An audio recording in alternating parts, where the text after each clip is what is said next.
es en train de te torturer l'esprit pour rien, je t'assure.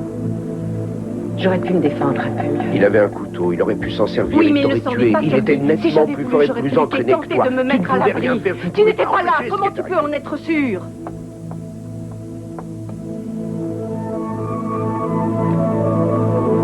Je suis désolé. Il faut que tu passes par là.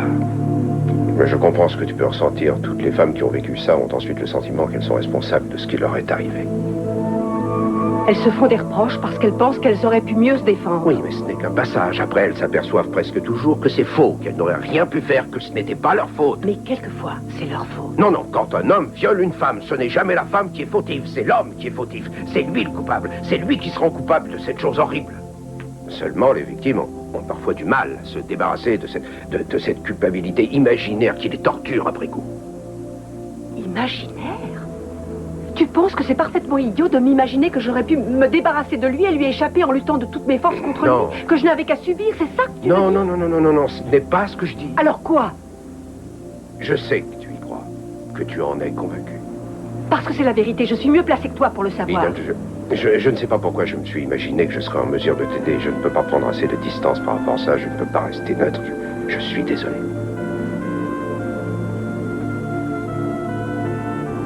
Je reviens dans une minute.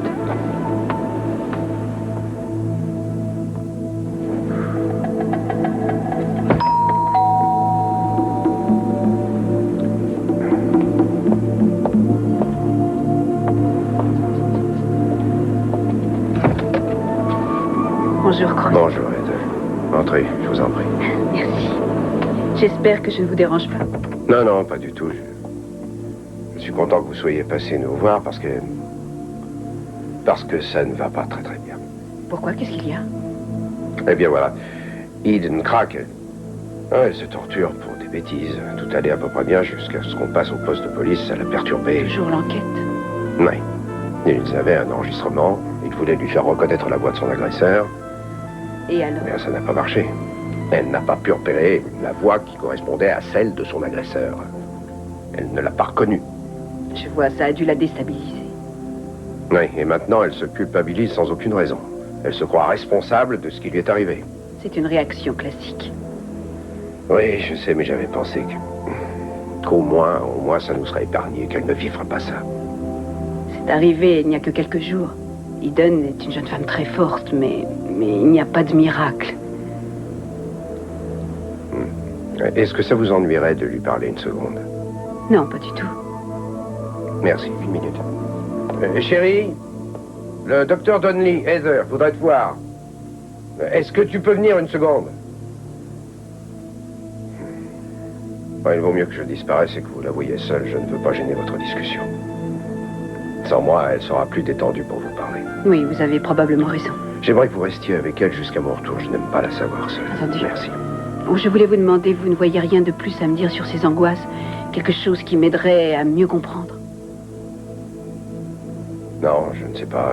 Elle a l'air pratiquement plus en colère contre elle que contre l'homme qui lui a fait vivre ça. Je vois.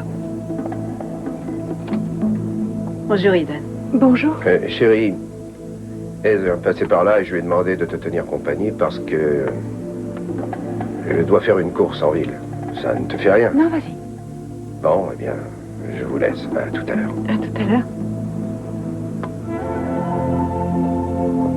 Au revoir, Cross. Au revoir. Bonjour. Bonjour, je suis contente de vous voir. Je peux vous offrir un verre? Non.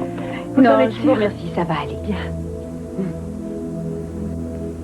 J'imagine que Cruz vous a dit que je ne me rappelais Oui, pas. il me l'a dit. Vous êtes retourné au poste de police et vous avez dû leur redire encore ce qui s'était passé. Et vous avez dû revivre des milliers de fois la scène dans votre tête. Oui. L'esprit fonctionne d'une drôle de manière. Au départ, il essaie de gommer les choses et fabrique des zones d'ombre et de flou. Et puis ensuite, il se met à travailler à toute allure et à disséquer les faits. Oui, c'est sans doute ce qui m'arrive. Je suis convaincue que j'aurais pu réagir différemment le soir de l'agression. Vous pensez que vous aviez le choix? Oui. Quel choix? J'ai eu 2, ou 3 fois l'occasion de changer le cours des choses. J'aurais pu fuir et lui échapper. Vous voulez que je vous dise? Chaque fois que j'ai rencontré une femme victime d'un viol, c'est toujours ce qu'elle m'a dit. Mais au bout d'un certain temps, elle se rend compte qu'elle n'aurait rien pu faire. Et que le seul fait qu'elle soit vivante prouve qu'elle a fait le bon choix. Mais je sais... J'ai la certitude que j'aurais pu éviter de me faire violer.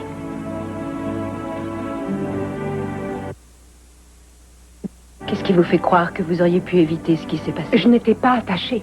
Et j'aurais pu le frapper ou le griffer. Quand on se fait agresser, c'est difficile de garder de bons réflexes. On n'est pas lucide, on est sous un choc. Mais je n'étais pas sous choc, j'ai couru. Et beaucoup de gens croient qu'une personne qui se trouve en état de choc doit être plus ou moins paralysée ou à moitié inconsciente. Ça arrive quelquefois, bien sûr, mais ce n'est pas toujours aussi paralysant. Quelquefois, on peut courir et même se défendre, mais on est incapable de contrôler ce qui se passe là et de se maîtriser. Au moment où il m'est tombé dessus, j'ai peut-être paniqué. Seulement après, j'étais lucide et j'aurais pu m'échapper. Et comment vous seriez-vous échappé? Mais en me défendant mieux que ça. Et vous vous êtes défendu? Oui, mais pas tout de suite. J'aurais dû lui faire face dès qu'il m'a attaqué.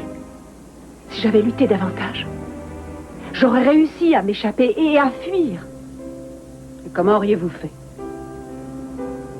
J'aurais couru jusqu'à la terrasse. La porte de la terrasse était verrouillée, non? Elle était verrouillée, oui. Bon, supposons une minute qu'elle n'ait pas été fermée à clé ou que vous ayez pris assez d'avance sur lui pour avoir le temps de l'ouvrir. Qu'est-ce que vous auriez fait ensuite? J'aurais pu aller sur la plage. Ou j'aurais pu me réfugier dans ma voiture et fuir loin de la maison. Vous savez que cet homme était bien plus fort que vous. Alors vous croyez que vous auriez pu atteindre le garage ou la plage à temps? Il courait bien plus vite que vous. Je sais, mais peut-être qu'une fois à l'extérieur, il m'aurait laissé, il aurait pu prendre peur. Ça n'aurait rien changé. Il vous aurait violé dehors en vous laissant à moitié morte. Vous ne voyez pas que même si vous aviez réussi à sortir, vous ne lui auriez échappé que quelques minutes?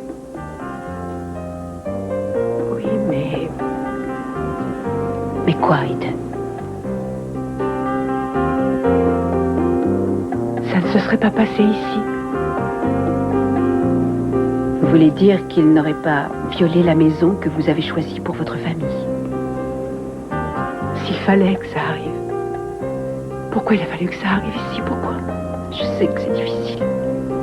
Mais il faut que vous sépariez très nettement l'acte de violence en lui-même et le lieu où les faits se sont produits. En particulier si vous ne voulez pas déménager. Et c'est le cas. Il faut que vous vous répétiez et que vous vous convainquiez que ça aurait pu se produire ailleurs qu'entre ces murs, n'importe où. Vous n'aviez aucun moyen d'empêcher ce qui s'est passé. Oui, c'est ce que j'aimerais croire, mais... Vous avez toujours en tête que vous auriez pu lui échapper. Je ne sais pas, peut-être que je n'aurais rien pu faire. Je ne peux pas trop le savoir. Mais si j'avais pu sortir et m'éloigner un peu de lui, j'aurais pu essayer de lui parler. Vous pensez que vous auriez pu raisonner cet homme en lui parlant? Il aurait pu m'écouter et je serais arrivée à le calmer. J'aurais pu lui parler de mon bébé, lui dire de ne pas me faire de mal, faire appel à son sens de l'humanité. Et non. Il aurait réfléchi, il ne m'aurait rien fait. Non, vous auriez essayé de le raisonner avec des arguments basés sur votre propre sens des valeurs. Mais cet homme ne fonctionne pas comme vous. Ses valeurs ne représentent rien pour lui. Quand il est arrivé chez vous avec l'intention de s'en prendre à vous, il savait ce qu'il faisait et rien ni personne n'aurait pu le raisonner. Si vous lui aviez parlé, ça l'aurait juste poussé à vous faire plus de mal. Qu'est-ce qu'il aurait pu me faire de plus? Il aurait pu vous tuer. Vous ne comprenez pas que vous ne pouviez rien faire, rien du tout. J'aurais pu tenter de l'abattre.